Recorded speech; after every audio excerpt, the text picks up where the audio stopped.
sans la liberté de la presse, sans la liberté d'expression, avec un pouvoir qui ne tolère pas le pluralisme d'idées, il n'y a pas moyen de parler de démocratie.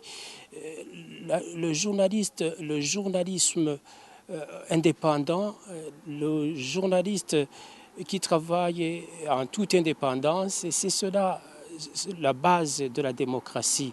On ne pourra pas parler de démocratie dans un pays où les médias sont attaqués, détruits violemment par ceux qui sont chargés de protéger les citoyens et leurs biens.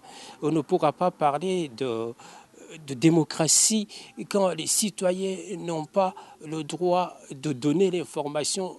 Vous allez dans un quartier, quelqu'un qui vous donne une information, le lendemain, il est exposé à toutes sortes de menaces ou il est attaqué tout simplement. Et le journaliste qui essaie de lutter pour défendre le métier, la liberté de la presse, le droit à l'information, aujourd'hui, il n'est pas libre. Il ne travaille pas en sécurité, il est pourchassé, il est poursuivi. Est-ce qu'on peut parler de démocratie?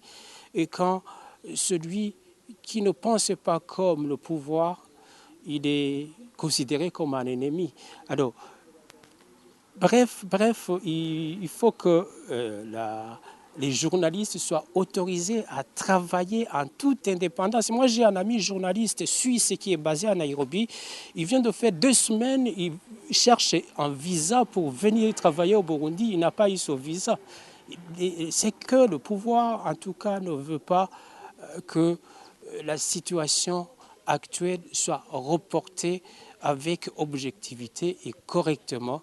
C'est déplorable, ce n'est pas une démocratie et on ne comprend pas quand le parti au pouvoir se dit parti pour le CNDD-FDD, Conseil national pour la défense de la démocratie, et quand on voit la situation actuelle au Burundi, que la démocratie a reculé de plus d'une quinzaine d'années. Vous avez vu le rapport de Reporters sans frontières montre que le pays, le Burundi, a perdu 11 points. Moi, je dirais que c'est même plus de 11 points.